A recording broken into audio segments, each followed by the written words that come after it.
Monday to all. I would like to welcome everybody here on behalf of myself, Mayor Pro Tem Clark, my fellow commissioners, Manager Madrid, and Renee Canton to our special meeting of Monday, July 29, 2019. It is now 9 a.m.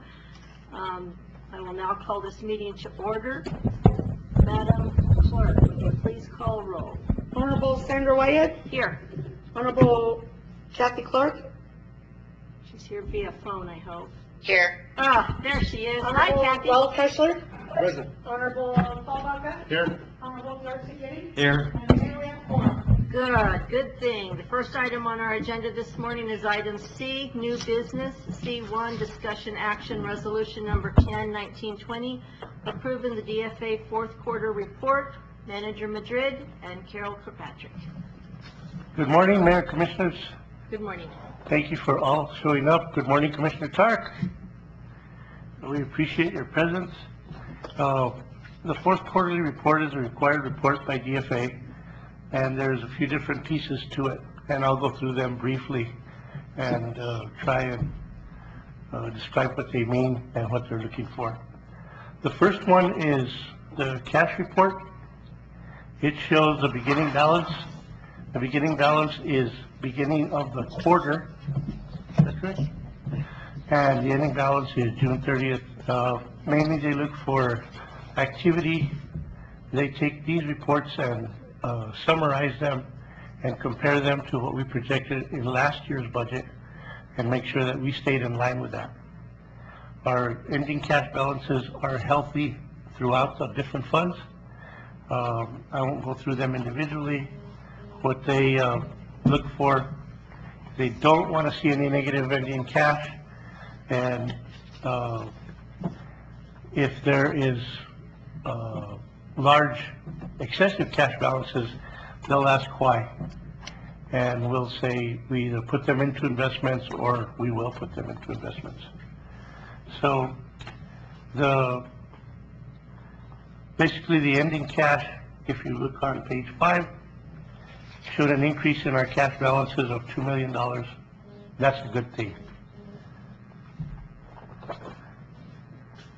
Moving to the budget report. This is the 10-page report that shows original budget, current budget, which includes budget adjustments throughout the year, the period activity, and this is the revenue report, I'm sorry, and the variance. Now, the revenue report, I'll go through the general fund. That's the most important one. And if you look at the general fund, the budgeted revenues near the bottom of page 1, total current budget was $3,530,517.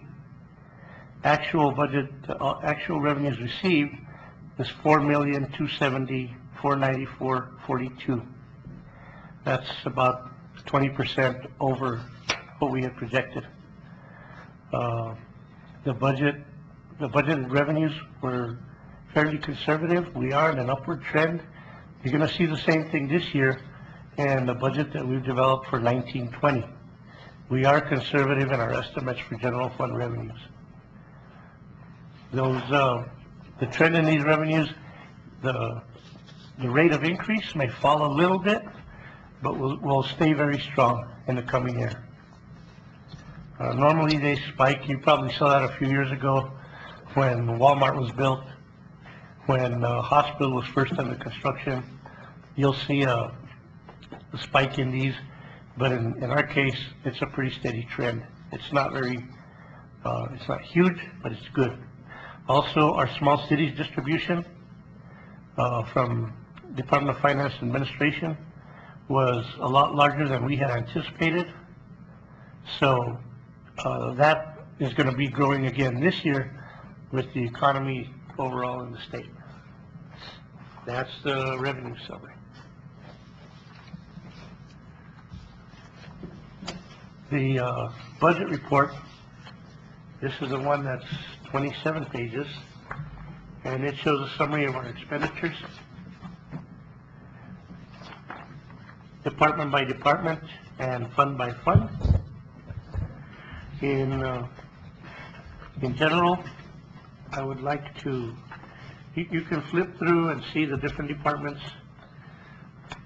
It's, we're not allowed to overspend, so you're not gonna see anything over 100%. You're gonna see some anomalies where we had vacant positions. Fleet maintenance is a good example on page 7.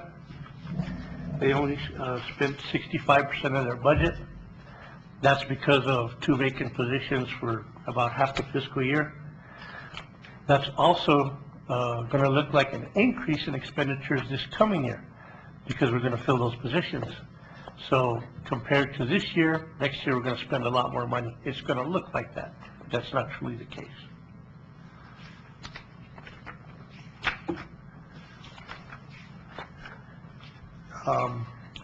We didn't have to do any adjustments or transfers for overspending. That would have been in the final budget adjustment that we did about a month ago. We didn't have any of those. In general, our expenditure report looks good. We stayed within our budget. The last one is the report of transfers in and out from the different funds. This one, they just want to see that we've accounted for everything interfund. If we had a temporary transfer, if we had a loan, they want to make sure that we paid it back. If we're subsidizing, for example, a department like our swimming pool, they want to see the trend there. How much are we spending? Are we controlling it? Are we getting a better handle on it? The golf course is another good example. They want to see what special funds that the general fund is supporting that is not normally a general fund account. I think the pool is a good example of that one. And the budget there has been pretty constant. In this case, you're going to see some examples of funds that have been eliminated or are going to be consolidated. So the transfer report really is for DFA's information and is just an indicator that we didn't borrow money that wasn't paid back, or if we did transfer money in one fund, we recorded the cash coming in and the cash going out. If your transfers are in balance, your budget is normally in balance. That's what this indicates.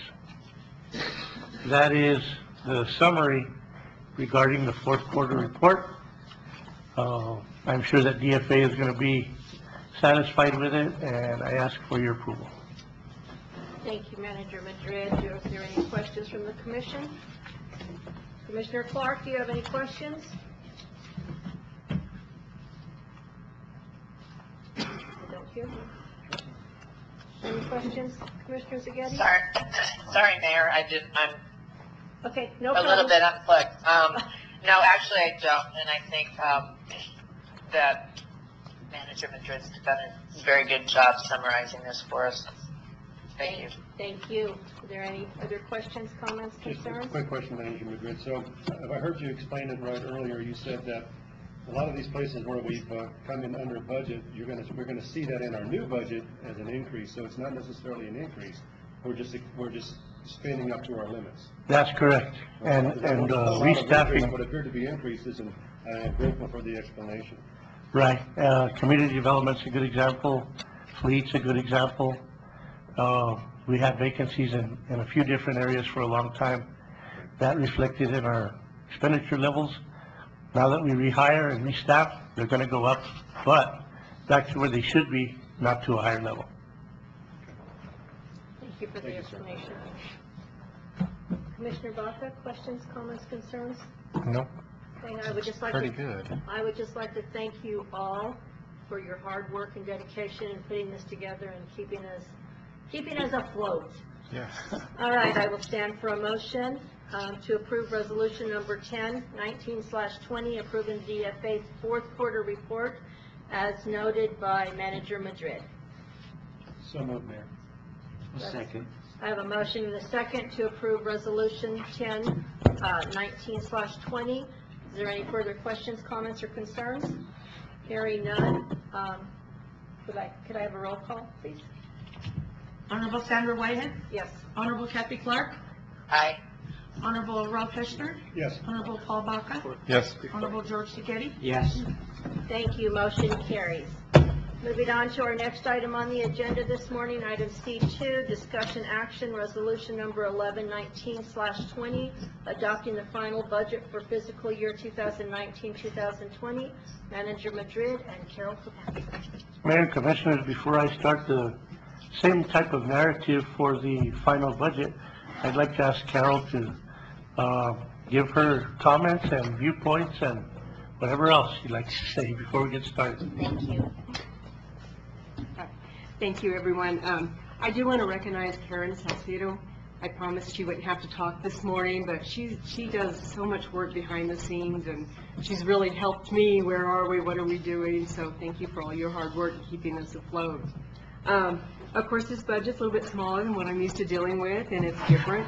We have transfers in, which I'm not familiar with, but getting there. So it's been an interesting experience. We're looking at moving forward, getting the new chart of accounts implemented, so you'll see some different reports next time. We need to be in compliance with DFA requirements, but everything's going great so far, and I appreciate your opportunity that you've given to me. Thank you. Mayor and Commissioners, before I start referring to pages, I'd like to give you a little bit of background. When I presented the preliminary budget to you, I described the changes between last year's budget and this year's preliminary budget. I would now like to go over some of the highlights in concept of the differences between the preliminary budget and the final budget. What makes them different and why? The first thing that I want to bring to your attention is now we have actual cash balances for June 30th. That's one of the biggest keys to DFA.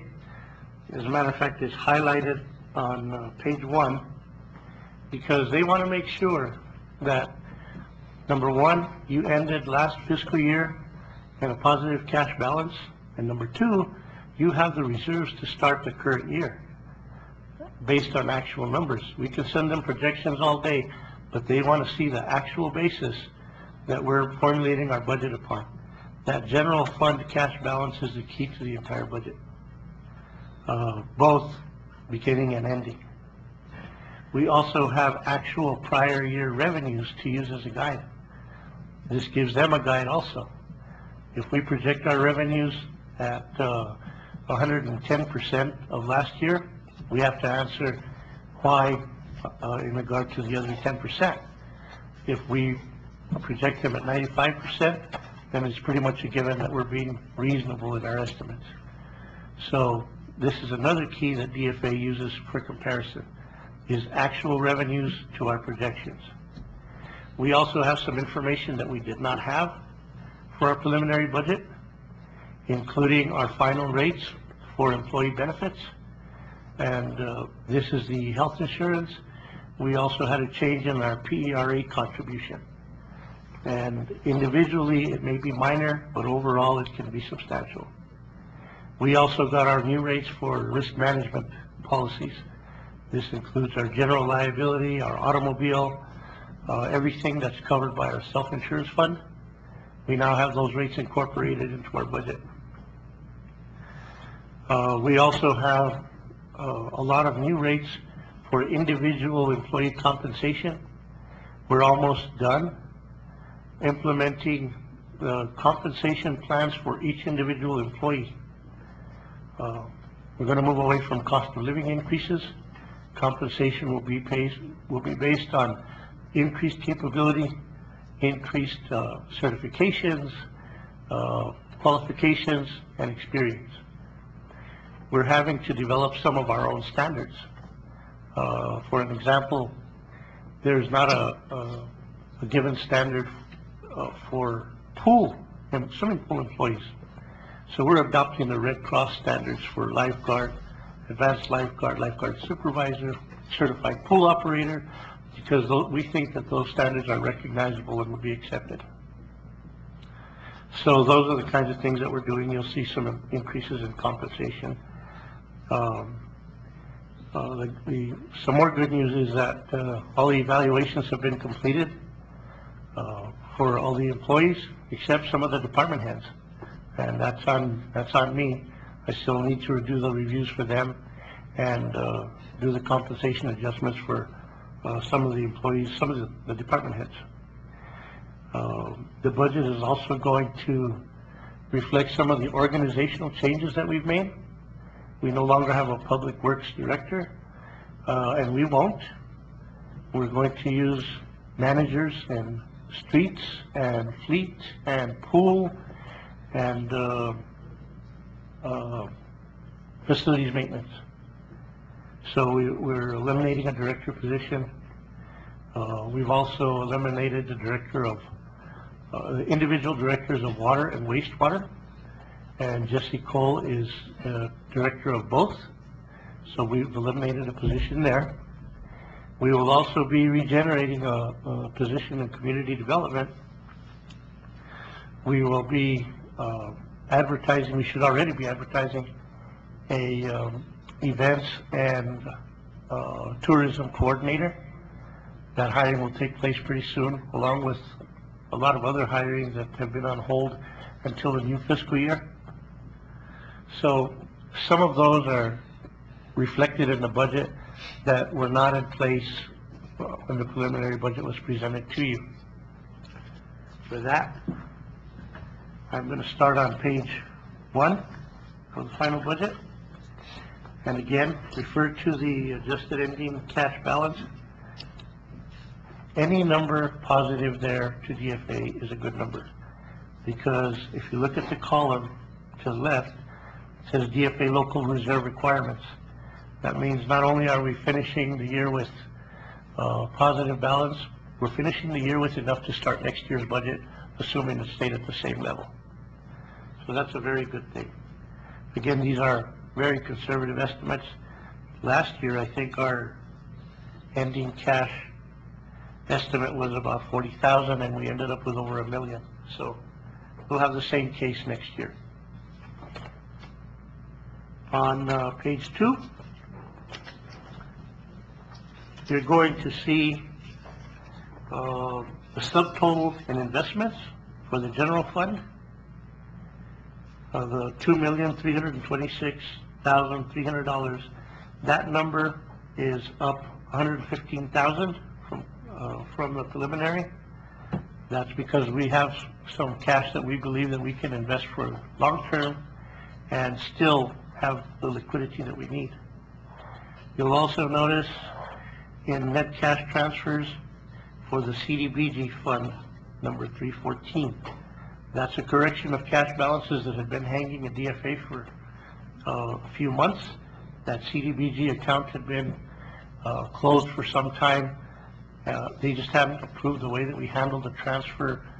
For CDBG, you have to expend the cash, and then you get reimbursed. They don't give you the cash up front. So this is just an entry to correct that.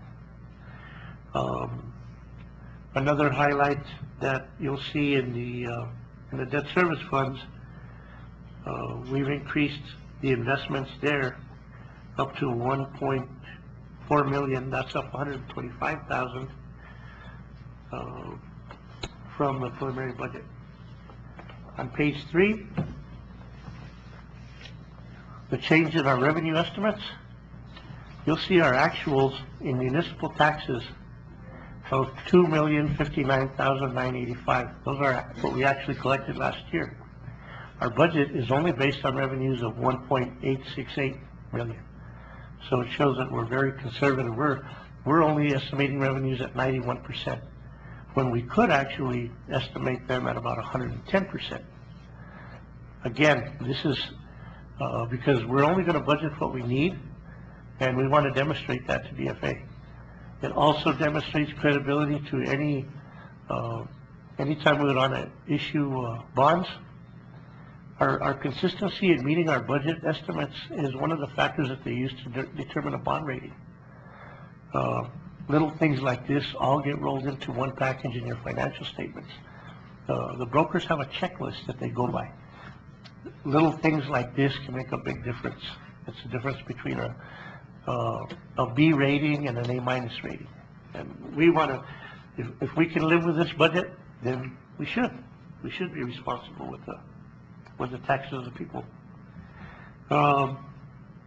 Again, you'll see some of that all the way through. We have some other areas where it's the opposite, where we've had on page 4, it looks like in the state taxes, the state grants, the New Mexico Beautification Grant, like our revenues are going to go up by 268%. That's not really true. This grant is for a specific purpose, and they just funded us more this year. So we have to budget whatever we're funded. This is all going to be expended and is really going to have zero impact, but that percentage will catch your eye. Going down to the bottom of page 4, in the transfers in. Now you'll see transfers from into the electric department, from the electric department, I'm sorry. We had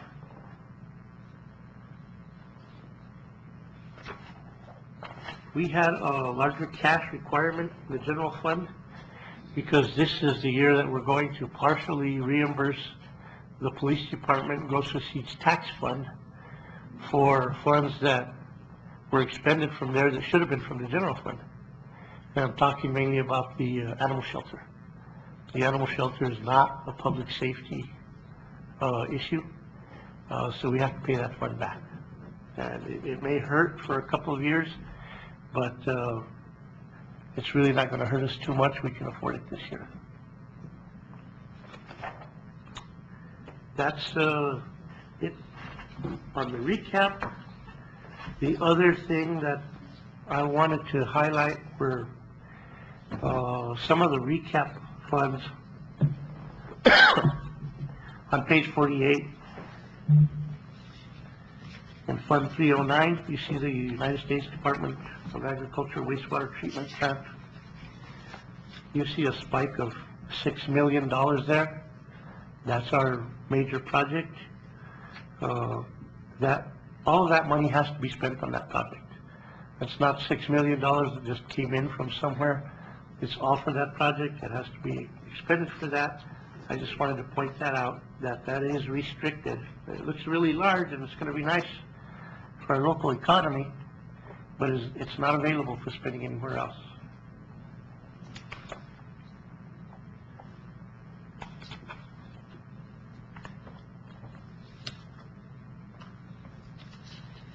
And on page 87, there's no highlights there. Page 87 itself is the highlight because here's an example of us eliminating funds and budgets that we don't need. We combined the solid waste division with the transfer station. They used to be two separate funds. We can still track the expenses separately, but there wasn't a need to have two separate cash accounts, two separate budgets. It just made things more complicated in budgeting and procurement and cash management. This is just an example of how we've consolidated the first of our funds. So, with that, I just want to give you my personal assurance that every piece of this budget is solid, is within compliance with all of DFA's and state auditors and Municipal Government Act requirements. And I'm open for any questions. Thank you, Manager Madrid. Do I have any questions? Let's start with Commissioner Clark on the phone. Yeah, I can. Just a couple very brief ones, and they're probably not too important to this conversation, but I did, Manager Madrid, hear you mentioned that you were going to put out an RFP for the convention tourism director. And on the page 1, where I'm looking at the lodger's tax, is all combined together, and I don't know if that 1% convention tax that's been collected for the last couple of years has its own separate account, and then the lodger's tax and convention monies are combined together. And I know that some of those monies have been taken out to pay for the convention person. Can you explain that just a little bit better for me? Yes, it used to be that $50,000 of lodger's tax was appropriated for the person that ran our civic center. We've taken that and reduced it to $35,000 this year. It's our goal within the next couple of years to eliminate that position being funded by lodger's tax at all. Even though it's allowable, we want to get away from that. Well, the position, my understanding when we put that convention tax together was that it could pay for a person if it was running a convention center. But I guess the end question is on the very first page when we're looking at the accounts, there isn't a separate one for the convention center. Do we need to do that, or is that all bulked into the lodger's tax? We could add Number line 214. items within the expenditure codes if we need to track costs separately. Okay, but we don't need to at the moment. I don't think we need to track we do track the revenue separately among the line items already. Okay. The other two other questions. One is, where's the down payment for the water tank lease that we're doing for that outfit that's going to put AT&T and possibly other carriers on there? The $30,000 for the agreement on the cell towers? Mm-hmm. Let me see, I'm not sure.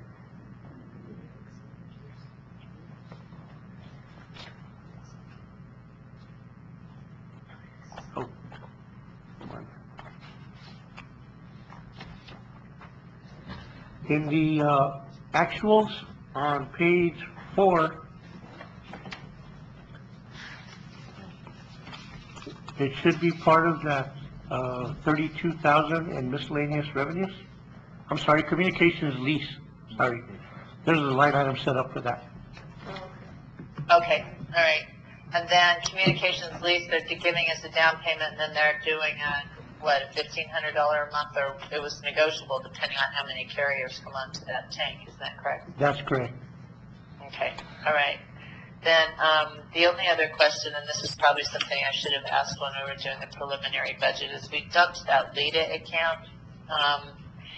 And several years ago when we put the LEDA act together for our downtown, which kind of facilitated getting the brewery in there, having a LEDA account was something that was considered important at the time in case we needed to, if somebody wanted to come in and open a business in the downtown area, and we had the ability to either help them with the funding for something or to, cap electric costs or something for a year. Is it important to have dumped that LEDA account, or do you think that we may want to take a look at that again, and can we do that with this budget this year, or would have to be something next year? No, we can do it this year. Adding the account itself in our chart of accounts, we could have done within an hour. Okay. Setting up the budget would take approval from the commission, and we could do that in a meeting. We would need DFA's approval if we're going to make any appropriations for that. Okay, so I guess the conclusion on that one is we can add and delete accounts as needed during a year, even though we're with this budget with DFA. Does DFA need to say yes or no if we're going to add a new account or subtract an account, or can we just go ahead and do that? If it's at the fund level and we're going to appropriate money for it, we need their approval. If it's just adding a line item within our chart of accounts that we have now, we don't need their approval. Okay, that was the question. Thank you, Manager. Thank you, Mayor. You're welcome. Thank you. Do we have any other questions, comments, concerns? Commissioner Hesher. Thank you. One of the things that I was concerned with was the making kind of a leaner and meaner crew, and we've had this discussion in the past.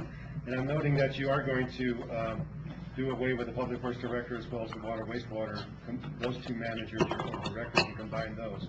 Those are two positions we're going to save, but you're also going to add a community development person. So what other positions are we going to cut, and what are the projections for our overall employees, percentage-wise? Is it going to be 100% again? Are we going to reduce it a little bit, or what's happening? Well, the other one that I can think of that we're not going to hire, we did leave the budget intact so we could hire other positions and pay engineers on contract, is our building inspector. With the new requirements from construction industries, we'll never find anyone with all those qualifications that will come and work for us with a salary that we can pay. So we're going to rely mostly on CID to get the inspections themselves done. We will use our staff for planning and zoning issues. We had a full-time position in fleet for administrative assistant. That's going to be reduced to a half-time position. It's going to be shared with the departments that no longer have a director. The other half will be for building maintenance, streets, pool, and I forget the other one. There's going to be 4 of them. So we're going to eliminate a position, an administrative assistant position, and combine it with some other ones. I think that's all that I can remember that we're eliminating. Oh, and we're eliminating a major consultant also in our finance department. So we're also eliminating a lot of legal expenses. You'll notice the budget there is probably half of what it used to be. So we're eliminating a lot of outside effort, both in salaries and benefits and in contractual services. When will the compensation plans for the employees be implemented? Last year we had to backdate some things because we were a little bit later or whatever. So with the approval of this budget, if there are any raises and things of that nature, when do the employees look forward to those, or do you About sort of them? 2/3 of them were already done by the time we finished our preliminary budget. The remainder will be done within the next few weeks. I think we may only have a half dozen or so that have not been completed. The final, for the non-department heads, the increases will be shown on the payday of August the 9th. Do you anticipate any action being taken by the board or by our commission here, or is it already done? They're already done. Can you just kind of give us an update on the golf course, what the projections are, what your hiring plan is, just generally as it pertains to the budget, and what you think will happen with it this year? Sure. I think we started off with a $100,000 plan, just because that was the amount of the contract. And that was our target, and we can do better than that. So, in general, what we've tried to do is, in last fiscal year, spend all the money that we had to, because we did have healthy reserves to get the golf course up and running again. So, I remember having a conversation with Bart and this was in May, and he asked me, "What is my budget, Mr. Madrid?" And I said, "Whatever it needs to be, Bart, for the next month or so." We had to get some small tools, we had to get some equipment, we had to do a lot of repairs. That was our watermark. So, in preparing the preliminary budget, Karen and I looked at the trends that we could see at least from March through May. And we tried to compare the number of golf rounds played as a guide when the golf course was very successful 4 or 5 years ago. And we thought, if we can get at least more than halfway to that goal this year, next year with the golf course in better shape and having been established, we can go even farther. So what we did was we took those projections and we decided we're going to have 2 full-time employees at the golf course. We're going to have the golf course manager and 1 other one that'll be year-round. The other ones will be seasonal or temporaries as needed.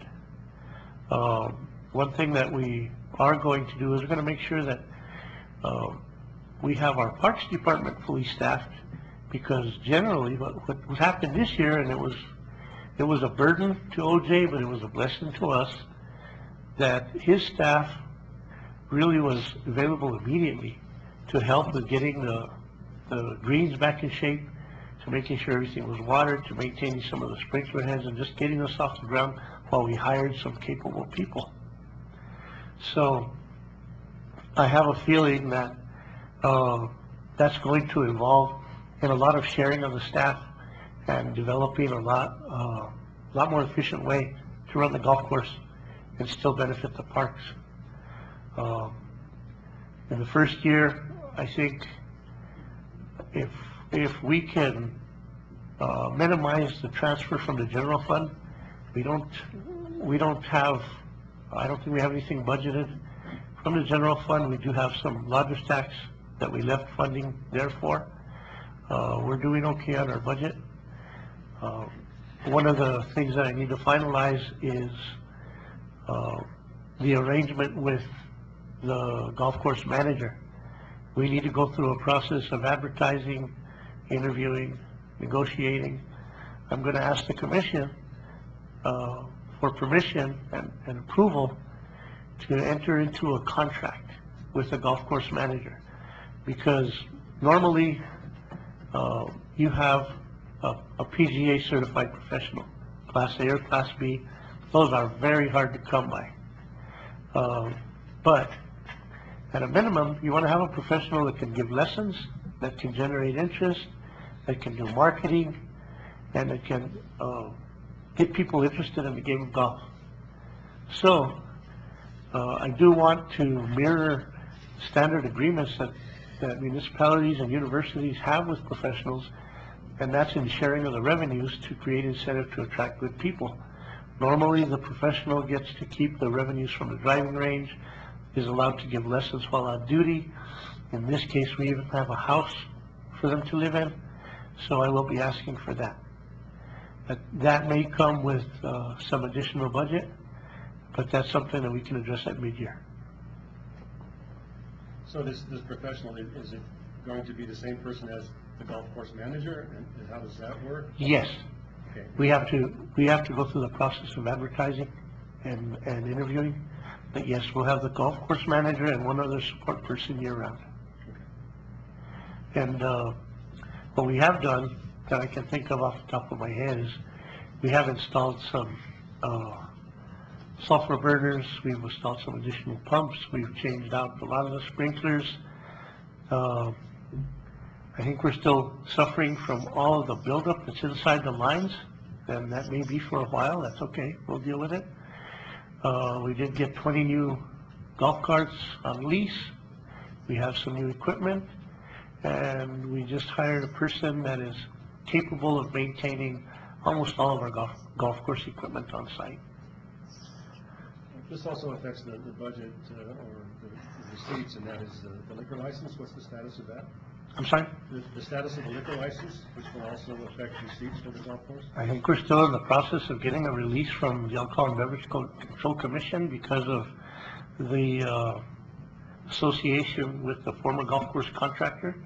That has to be released, and that's kind of like a construction contract. We have to make sure there was no liens on it, like a piece of property, before it can be released to us.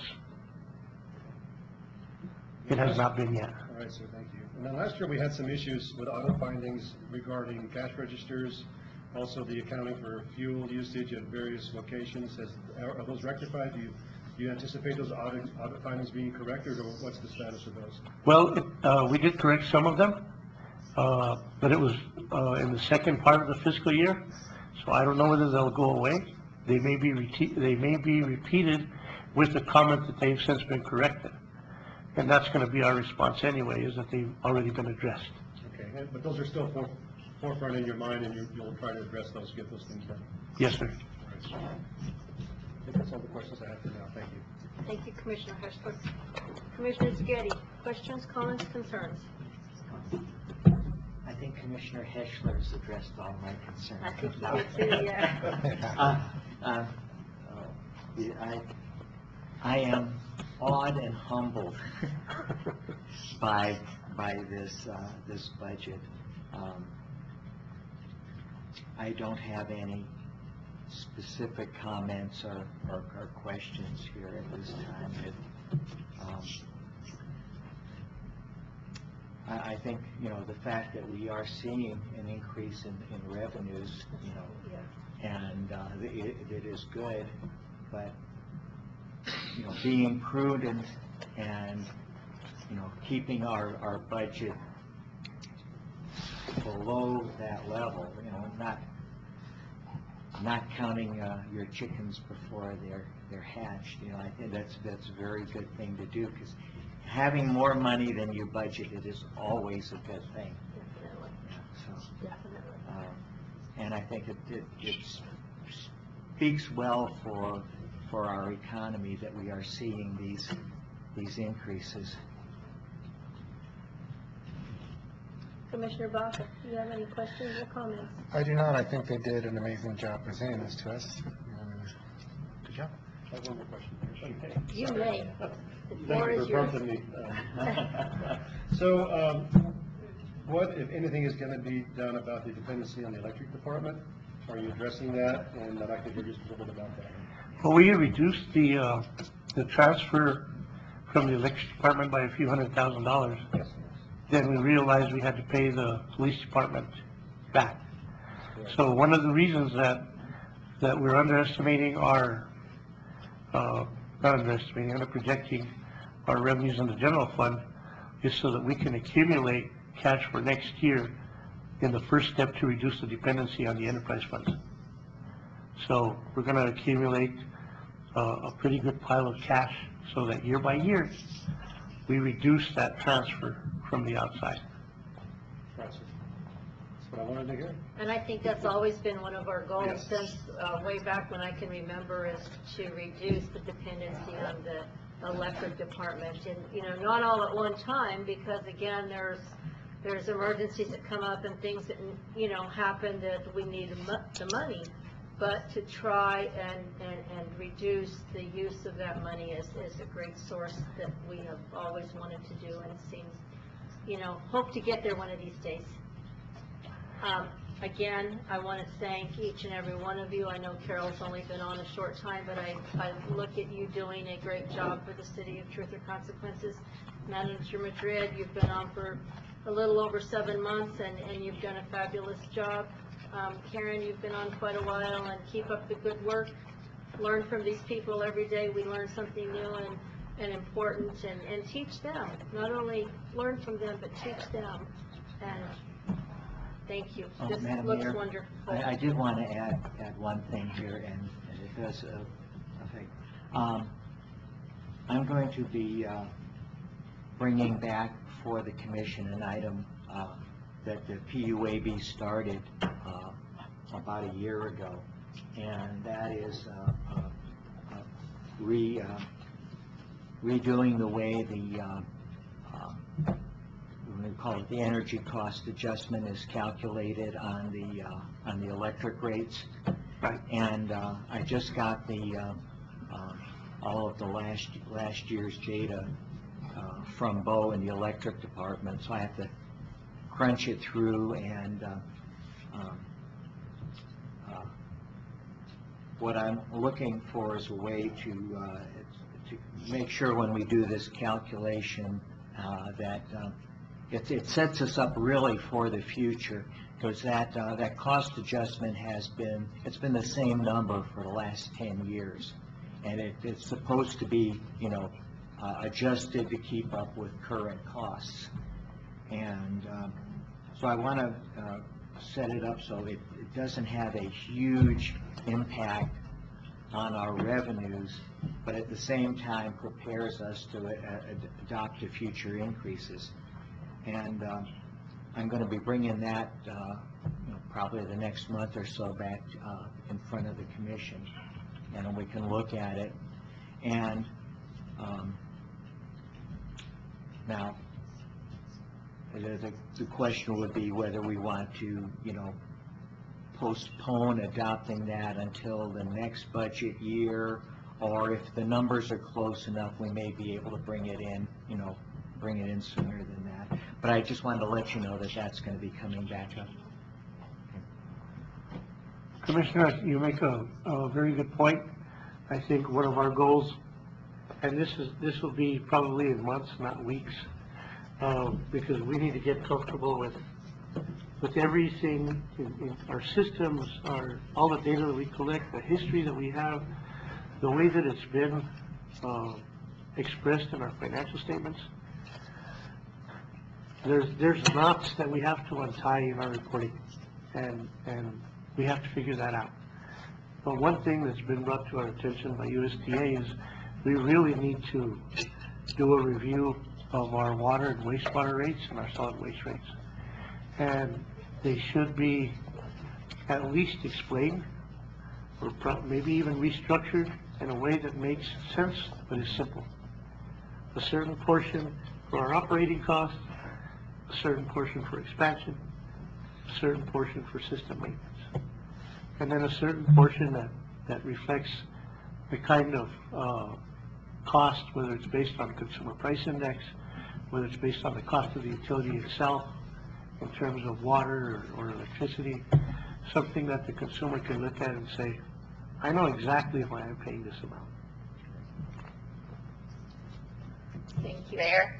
Yes. If I may. Yes. I'm sorry, I just sent you a text. I have 3 more questions. There are questions, just comments, may I throw them out? Sure, go right ahead. Thank Okay, you. so one was a lead-in on this, just a question that came up, and it was, we've got, this potential for USDA money for water, and when we did the wastewater treatment plant, we had to raise our rates as a requirement to get that USDA funding. And I guess the 3 things that I wanted to bring up are they're like contingency things we never budget for because we don't know if we've got them or not. But to know that we have these contingencies of the fact that we probably will need to raise our water rates if USDA does give us some money for repairing some of the things that we desperately need. And 2, I understand, or I remember Manager Madrid, you're saying that TFA was going to look at our debt capacity, and especially after the restructuring of the loans that you did, and thank you once again for doing that. But so we know how much debt load to carry, we don't budget that in advance too. That just comes up sometime during the year when that occurs. And the 3rd thing was, have you taken a look at the economic impact of having to use CID to come down for any kind of remodel and construction versus looking at trying to have some in-house inspectors? So those 3 things I wrote down, and they all seem to be contingencies, but what happens when a contingency becomes a reality in the middle of the budget and we have to make a huge major adjustment? Have you taken a look at that in the back of your brain just to know that these contingencies exist and they may occur during the next 12, 18 months? In regard to the utility rates, yes, that's a major process, and it's something that we should start doing with or without USDA's direction. But yes, that would be a months-long process. In regard to building inspections, the ultimate responsibility for building inspections and compliance with building, electrical, and mechanical code rests with the Construction Industries Division of Regulation and Licensing. That's something that they cannot delegate. They had allowed the processing of permits through municipalities and counties in previous years to minimize the impact on their staff. Well, now that they raised the requirements that you have to be a qualified inspector by having the GB 98, the electrical, the mechanical licensing all in place, they have pretty much thrown that responsibility back on themselves. If, let's say that we were going to build a new 3-story office building downtown, we would not perform the inspections. That would be CID's responsibility. our responsibility to make sure that the site plan, the drainage, the setbacks, the zoning requirements, the impact fees were all reviewed and collected the way that they should be, and the building would be built in compliance with our planning and zoning requirements. That is our responsibility. While we do not have a qualified expert to review drainage, we have planned, and that's why we left the money budgeted that the building inspector position used to have.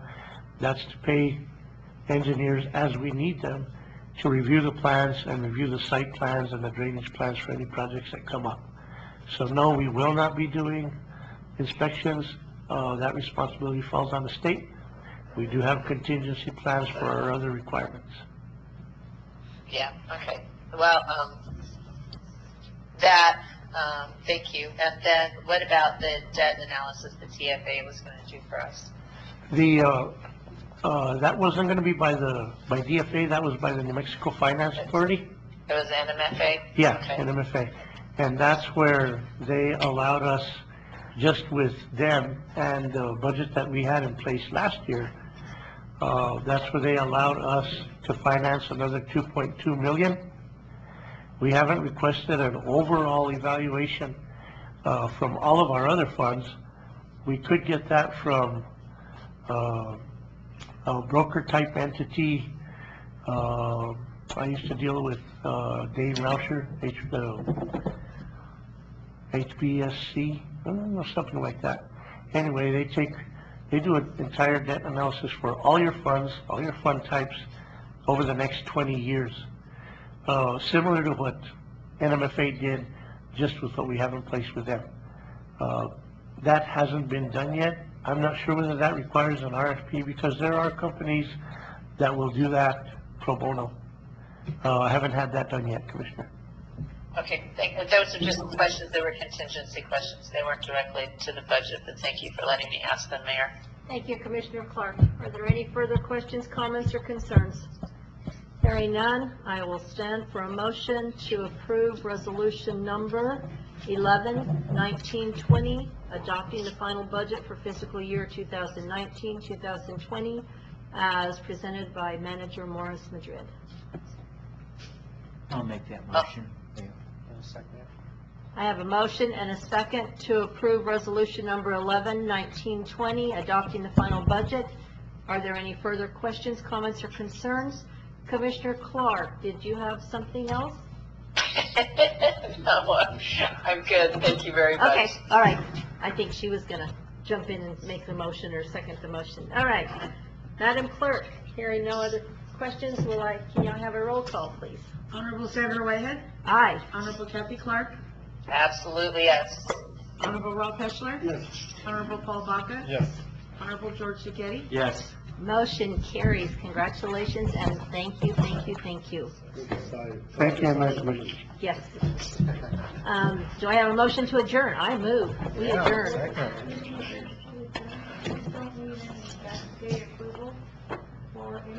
No, none of them had any retroactive in them. I'd like to make sure. All right, thank you all. Thank you, thank you, thank you. Nice job, guys. Yes. There you go. All right. Thank you for letting me call in, you guys. You're welcome. It's good to hear your voice, stranger. I know, right? See you in a couple of days. All right. Bye.